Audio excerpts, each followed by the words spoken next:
오늘 우리에게 주시는 하나님 말씀은 에스라 8장 1절에서 20절 말씀입니다. 아닥사스다 왕이 왕위에 있을 때에 나와 함께 바벨론에서 올라온 족장들과 그들의 계보는 이러하니라. 비느하스 자손 중에서는 게르솜이요, 이다말 자손 중에서는 다니엘이요, 다윗 자손 중에서는 핫두스요, 스가냐 자손 곧 바로스 자손 중에서는 스가랴니 그와 함께 족보에 기록된 남자가 150명이요, 바핫 모압 자손 중에서는 스라히야의 아들 엘 여호에네니 그와 함께 있는 남자가 200명이요, 스가냐 자손 중에서는 야하시엘의 아들이니 그와 함께 있는 남자가 300명이요, 아딘 자손 중에서는 요나단의 아들 에벳이니 그와 함께 있는 남자가 50명이요, 엘람 자손 중에서는 아달리아의 아들 여사야니 그와 함께 있는 남자가 70명이요, 스바랴 자손 중에서는 미가엘의 아들 스바랴니 그와 함께 있는 남자가 80명이요, 요압 자손 중에서는 여히엘의 아들 오바댜니 그와 함께 있는 남자가 218명이요, 슬로밋 자손 중에서는 요시랴의 아들이니 그와 함께 있는 남자가 160명이요, 베베 자손 중에서는 베베의 아들 스가랴니 그와 함께 있는 남자가 28명이요, 아스갓 자손 중에서는 학가단의 아들 요하난이니 그와 함께 있는 남자가 110명이요, 아도니감 자손 중에 나중된 자의 이름은 엘리벨렉과 여우엘과 스마야니 그와 함께 있는 남자가 60명이요, 비그의 자손 중에서는 우대와 사부시니 그와 함께 있는 남자가 70명이었느니라. 내가 무리를 아하와로 흐르는 강가에 모으고 거기서 3일 동안 장막에 머물며 백성과 제사장들을 살핀즉 그 중에 레위 자손이 한 사람도 없는지라. 이에 모든 족장 곧 엘리에셀과 아리엘과 스마야와 엘라단과 야립과 엘라단과 나단과 스가랴와 무슬람을 부르고 또 명철한 사람 요야립과 엘라단을 불러 가시뱏 지방으로 보내어 그곳 족장 잇도에게 나아가게 하고 잇도와 그의 형제 곧 가시뱏 지방에 사는 느디님 사람들에게 할 말을 일러주고 우리 하나님의 성전을 위하여 섬길 자를 데리고 오라 하였더니 우리 하나님의 선한 손의 도우심을 입고 그들이 이스라엘의 손자 레위의 아들 말리의 자손 중에서 한 명철한 사람을 데려오고 또 세레랴와 그의 아들들과 형제 18명과 하사랴와 므라리 자손 중 여사야와 그의 형제와 그의 아들들 20명을 데려오고 다윗과 방백들이 레위 사람들을 섬기라고 준 느디님 사람 중 성전 일꾼은 220명이었는데 그들은 모두 지명받은 이들이었더라. 오늘 본문인 에스라서 8장은 에스라서의 저자인 에스라가 이스라엘 백성들을 영도에서 가나안 땅으로 돌아간 사람들의 명단을 기록하고 있는 부분입니다. 1절부터 20절까지 총 인원을 계산해 보면 약 2,000명, 좀 더 정확하게는 1,775명이 돌아간 것을 확인할 수 있습니다. 그러나 이것은 대략적인 숫자라고 말씀을 드릴 수 있습니다. 이스라엘 백성들이 바벨론의 포로로 생활을 하다가 1차로 귀환하게 된 것은 페르시아의 고레스 왕 때였습니다. 수르바벨의 영도로 49,897명, 그러니까 약 5만 명이 가나안 땅으로 돌아가서 무너진 성전 재건 공사를 시작했습니다. 그러나 성전 재건은 외부 세력들의 방해로 16년간 공사가 중단됩니다. 그때 하나님께서는 학개 선지자와 스가랴 선지자를 세우셔서 이스라엘 백성들의 마음을 돌아볼 수 있도록 해 주셨습니다. 하나님은 선지자들을 통해서 이스라엘 백성들이 몸은 하나님께로 돌아왔지만 마음은 돌아오지 않았다라고 하셨습니다. 그들은 다시 성전 재개에 힘을 써서 16년 만인 다리오 왕 제6년에 성전을 완공하게 됩니다. 이 모든 것은 하나님께서 하시는 일들이었습니다. 성전 재건을 시작할 때 하나님이 고레스 왕의 마음을 감동시키셔서 그가 이스라엘 백성들을 고향으로 돌아가게 하신 것처럼 이제 다리오 왕의 마음을 감동시키셔서 그가 방해 세력들에게 방해하지 말라고 경고하고 유프라테스강 서편 지역에 걷어지는 세금을 성전 재건 비용으로 돌리라라고 명령함으로 성전 건축은 마무리가 되어집니다. 성경은 이와 같이 전능하신 하나님이 성도들과 함께하고 성도들을 도우신다라고 말씀합니다. 중요한 것은 성도는 재력이나 권력에 마음을 뺏기지 말고 성도는 오직 하나님 앞에서 마음을 바르게 세우고 삶을 세워갈 때 하나님의 역사하심을 믿어야 한다라고 말씀하고 있는 것입니다. 여러분들도 늘 하나님만을 경외할 수 있는 온전한 믿음을 갖게 되시기를 예수님의 이름으로 축원합니다. 이스라엘 백성이 학개 선지자와 스가랴 선지자를 통해서 말씀을 듣고 감동을 받았을 때 삶이 회복되어 성전 재건을 완성했다. 이것은 우리에게 귀한 은혜와 도전을 줍니다. 우리가 말씀을 한 절 한 절 배웁니다. 그리고 하나하나를 깨달아 가고 있습니다. 그럴 때 우리의 생각이 온전해질 수 있다라는 것입니다. 생각이 온전해지면 삶이 온전해지기 시작합니다. 생각이 변하면 감정도 변하고 의지도 변합니다. 지정의가 바뀌는 인격적인 변화는 이처럼 말씀으로부터 시작이 된다. 이것을 에스라서와 느헤미야서가 가르치고 있습니다. 물론 쉽게 바뀌는 것은 아닙니다. 그러나 바뀔 수 있다. 그 방법을 이스라엘 역사는 오직 말씀이 심령 속에 들어오기 시작할 때이다 라고 기록하고 있는 것입니다.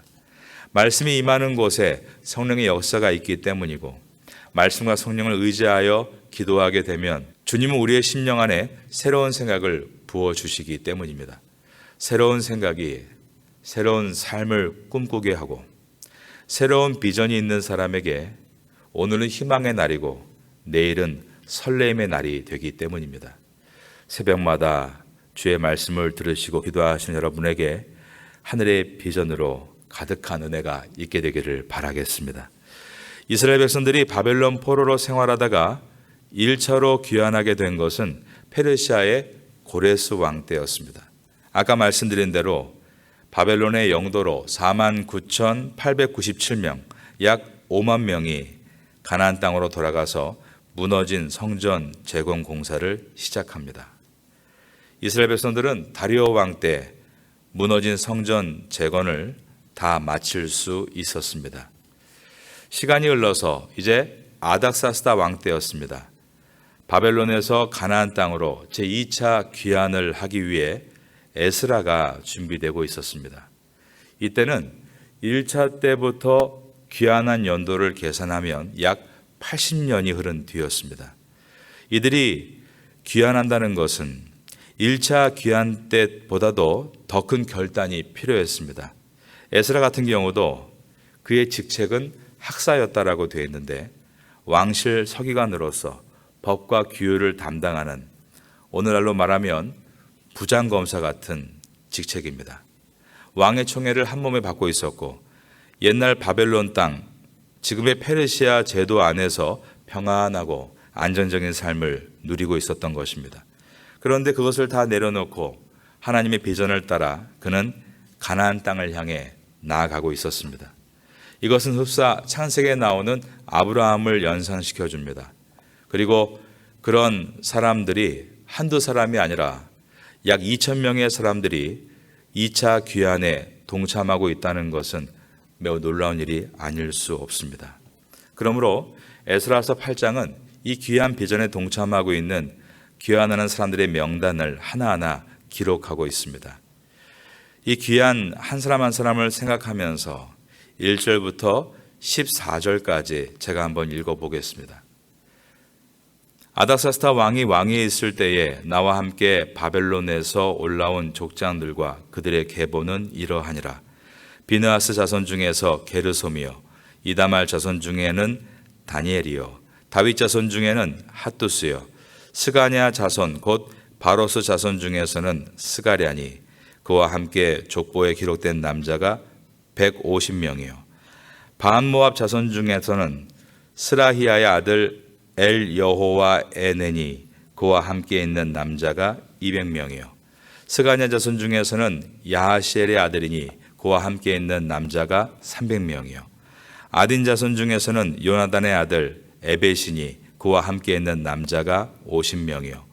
엘람 자손 중에서는 아달리아의 아들 여사야니 그와 함께 있는 남자가 70명이요.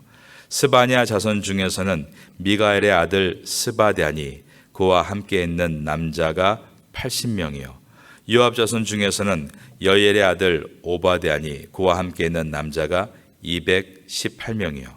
슬로미 자손 중에서는 요시바의 아들이니 그와 함께 있는 남자가 160명이요.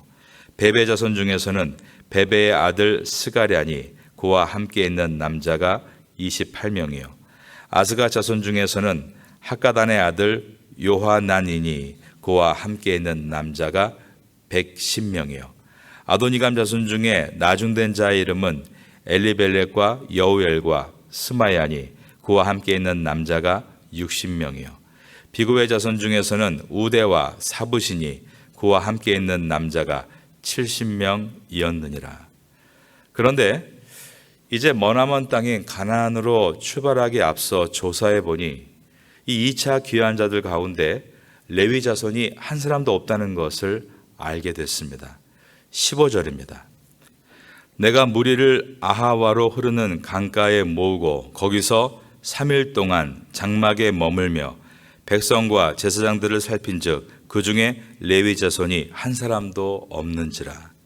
그래서 사람들을 설득할 수 있는 영향력 있는 사람들을 먼저 불러 모으는데 16절과 17절에 보면 모두 12명이었습니다.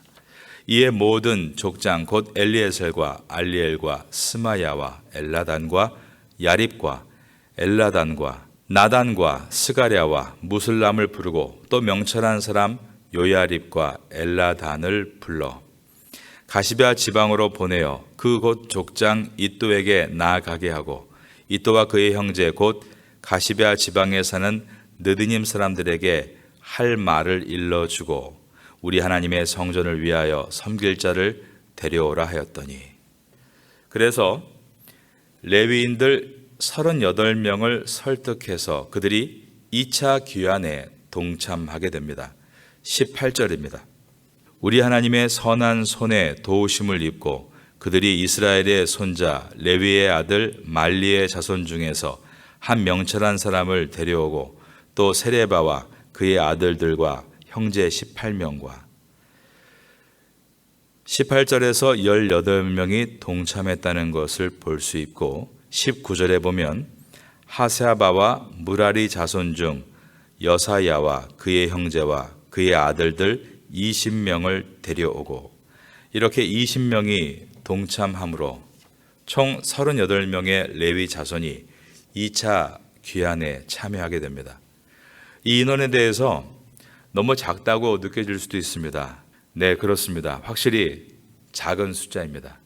그런데 80년 전에 1차 귀환 때도 5만 명이나 되는 사람들이 귀환할 때 레위 사람은 단 78명에 불과했다는 것을 비추어 볼 때 2,000명 중에 38명은 어떻게 보면 또한 굉장히 많은 숫자였다라고 말할 수 있습니다.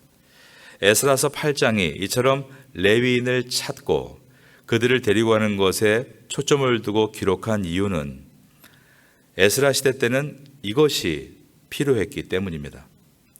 1차 귀환 때는 바벨론이 빼앗아간 성전 기구들을 가지고 가는 내용이 강조되었습니다. 왜냐하면 성전 재건하는 것이 핵심이었기 때문입니다. 그런데 2차 귀환 때는 그런 물건보다는 레위 사람들이 돌아가는 내용이 강조가 되고 있습니다. 왜냐하면 이제는 예배와 말씀이 회복되는 것이 핵심이었기 때문입니다. 그리고 13년 뒤에 제3차 포로교환 때 느헤미야가 영도자가 돼서 가나안 땅으로 출발할 때는 많은 병사들과 자재들이 준비되는 것이 강조되고 있습니다. 왜냐하면 그때는 성벽을 재건하기 위해서입니다.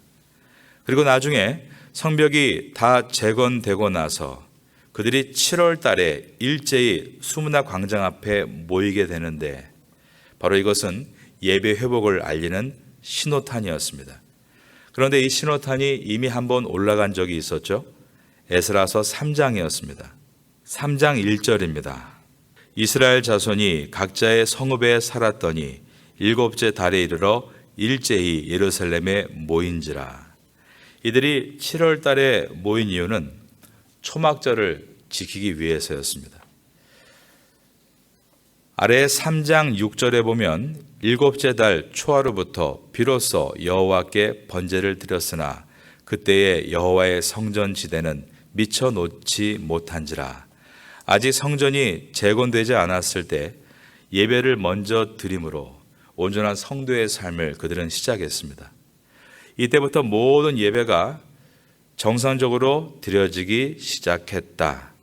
3장 5절에 보시면 그 후에는 항상 드리는 번제와 초하루와 여호와의 모든 거룩한 절기의 번제와 사람이 여호와께 기쁘게 드리는 예물을 드리되 이와 같이 되어 있는 것입니다. 그리고 이제 성전을 완공하고 그리고 느헤미야 시대 때 성벽도 완공하고 나서 그들이 느헤미야서에서 다시 7월에 모이고 있다는 것은 예배를 다시 한번 온전히 회복하기 위해서였다라는 것입니다. 제가 처음에 에스라서 서론을 말씀드릴 때 처음에는 이 에스라서와 느헤미야서가 두 권으로 분리된 것이 아니라 한 권이었다라고 말씀을 드린 일이 있습니다. 이것이 한 권인 것을 이해할 때 이 전체가 얼마나 아름답게 결말을 맺고 있는지를 우리가 보게 됩니다. 우리 한번 느헤미야 8장을 열어 보겠습니다. 자, 에스라와 느헤미야가 한 권인 것을 생각할 때 전체의 마지막 결론이 느헤미야서에 나오겠죠. 느헤미야 8장 1절을 열어봅니다. 이스라엘 자손이 자기들의 성읍에 거주하였더니 일곱째 달에 이르러 성벽을 다 쌓고 또 초막절을 지키기 위해서 모였다는 것입니다. 모든 백성이 일제히 수문앞 광장에 모여 수문앞 광장, 워터도어라고 되어 있는 이 장소는 예루살렘의 한 넓은 광장이었습니다. 이때 모두가 모였을 때 열기가 대단했을 것입니다. 그런데 이들이 이 열기 가운데 무엇을 했는지를 봐야 합니다. 그냥 감정적으로 기뻐하고 춤추는 것이 아니었습니다. 이때에 학사 에스라에게 하나님의 말씀을 가르쳐 달라고 했다라고 되어 있습니다. 학사 에스라에게 여호와께서 이스라엘에게 명하신 모세의 율법책을 가져오기를 청하매 일곱째 달 초하루에 제사장 에스라가 율법책을 가지고 회중 앞에 곧 남자나 여자나 알아들을 만한 모든 사람 앞에 이르러 수문앞 광장에서 새벽부터 정오까지 남자나 여자나 알아들을 만한 모든 사람 앞에서 읽음에 무 백성이 그 율법에 귀를 기울였는데 그런데 이때 학사 에스라 한 사람만 말씀을 가르친 것이 아니라 특별히 지은 나무 강단 위에 레위인들이 오른쪽에 6명, 왼쪽에 7명 이와 같이 13명과 에스라가 함께 올라서서 말씀을 전했다라고 되어 있습니다. 느헤미야 8장 4절입니다. 그때의 학사 에스라가 특별히 지은 나무 강단에 서고 그의 곁 오른쪽에 선자는 마띠대아와 스마와 아나야와 우리야와 힐기야와 마세하여 그의 왼쪽에 선자는 부다야와 미사엘과 말기야와 하숨과 하스바단나와 스가랴와 무술람이라. 에스라까지 총 14명이 특별하게 지은 무대 위에서 말씀을 가르치고 있습니다. 그런데 이들만 가르친 것이 아닙니다. 다른 레위인들이 회중 사이사이에 들어가서 또 말씀을 가르치고 있었습니다. 느헤미야 8장 5절 이하입니다. 에스라가 모든 백성 위에 서서 그들 목전에 책을 펴니 책을 펼 때에 모든 백성이 일어서니라. 에스라가 위대하신 하나님 여호와를 송축하며 모든 백성이 손을 들고 아멘 아멘 하고 응답하고 몸을 굽혀 얼굴을 땅에 대고 여호와께 경배하니라. 자, 그런데 8장 7절에 보시면 예수와와 바니야와 세레베와 야민과 악굽과 사부대와 호디야와 마아세야와 그리다와 아사랴와 요사밧과 하난과 블라야와 레위 사람들은 백성이 제자리에 서 있는 동안 그들에게 율법을 깨닫게 하였는데, 이렇게 사이사이에 들어가서 말씀을 설명해 주고 있었다라는 것입니다. 여러분, 우리가 회중으로 모여서 함께 송축하고 찬양하고 아멘 아멘 응답할 때 그 모든 것이 그저 감정적으로 어떤 의미를 깨닫지 못한 채 지나가는 것은 아무런 도움이 되지 못합니다. 그것이 심령 깊은 곳에서 말씀을 통해 반응해서 나와야만 신앙으로 표출될 수 있는 것입니다. 이렇게 그들이 말씀을 정말 깨닫고 그 말씀에 아멘 아멘으로 응답하자 그들의 심령 깊은 곳에서 울음이 터져 나오기를 시작했습니다. 느헤미야 8장 8절 이하입니다. 하나님의 율법책을 낭독하고 그 뜻을 해석하여 백성에게 그 낭독하는 것을 다 깨닫게 하니 백성이 율법의 말씀을 듣고 다 우는지라. 총독 느헤미야와 제사장 겸 학사 에스라와 백성을 가르치는 레위 사람들이 모든 백성에게 이르기를 오늘은 너희 하나님 여호와의 성일이니 슬퍼하지 말며 울지 말라 하고, 그리고 아주 유명한 말씀이 나오죠. 8장 10절에 보면 느헤미야가 또 그들에게 이르기를 너희는 가서 살찐 것을 먹고 단 것을 마시되 준비하지 못한 자에게는 나누어 주라. 이 날은 우리 주의 성일이니 근심하지 말라. 저를 따라하겠습니다. 여호와로 인하여 기뻐하는 것이 너희의 힘이니라. 여호와의 말씀을 듣고 이해함으로 깨달아지는 기쁨이 바로 여호와로 인하여 기뻐하는 것이라고 했습니다. 여러분, 우리가 여호와로 인하여 기뻐하는 것은 바로 이것입니다. 이것이 참된 기쁨입니다. 여호와로 인하여 기뻐하는 것이 너희의 힘이니라, 즉 성도의 힘이라라고 말씀했습니다. 여러분에게 주의 말씀을 듣고 이해함으로 깨달아지는 기쁨이 여호와로 인한 기쁨이 되기를 바라고, 그 기쁨의 결과가 성도의 힘이 되는 은혜를 경험할 수 있게 되기를 예수님의 이름으로 축원합니다. 오늘 본문은 에스라가 데리고 가는 비록 소수이지만 이 레위 사람들이 왜 강조되고 있는가를 우리가 깨닫게 됩니다. 앞으로 그들을 통해 어떤 일이 일어나는가, 이 느헤미야의 결말을 오늘 본문이 복선으로 그리고 있기 때문입니다. 그 결과가 이처럼 느헤미야서에 선명하게 나타나 있습니다. 오늘날도 마찬가지입니다. 그 당시에 레위 사람들이 준비된 것처럼 우리가 누군가는 말씀을 잘 읽고 있어야 하고 쓰고 있어야 하고 배우고 있어야 하고 가르칠 준비를 하고 있어야 합니다. 에스라가 성전에 쓰는 보물에 관심을 갖지 않고 성벽을 짓는 자재에 관심을 갖지 않고 사람에게 관심을 갖는 것은 정말로 신의 한 수였다, 이렇게 생각이 듭니다. 신의 한 수다, 바둑에서 쓰는 말인데 상황을 역전시키는 뛰어난 선택 혹은 성견 지명 같은 뜻입니다. 에스라의 탁월한 지혜였습니다. 여러분, 지혜란 무엇입니까? 현재, 지금 필요한 것을 선택할 수 있는 것이 지혜입니다. 과거의 수르바벨 때는 성전 기물이 필요했고 또 앞으로 미래의 느헤미야 때는 성전 자재가 필요할 그 사이에서 지금 나에게 필요한 것이 무엇인가, 그것을 선택할 수 있는 것이 지혜입니다. 성도는 지금 그 지혜가 필요한 것을 알기에 오늘도 주 앞에 나와 기도하는 사람들입니다. 하나님의 뜻을 아는 지혜를 얻게 되고 그 길을 걸어가게 되면 반드시 하나님의 능력의 손이 함께해 주시기 때문입니다. 다시 에스라서 8장으로 돌아가겠습니다. 오늘 본문의 마지막 부분인 에스라서 8장 18절에서 20절까지의 내용을 읽어드리고 설교를 마치겠습니다.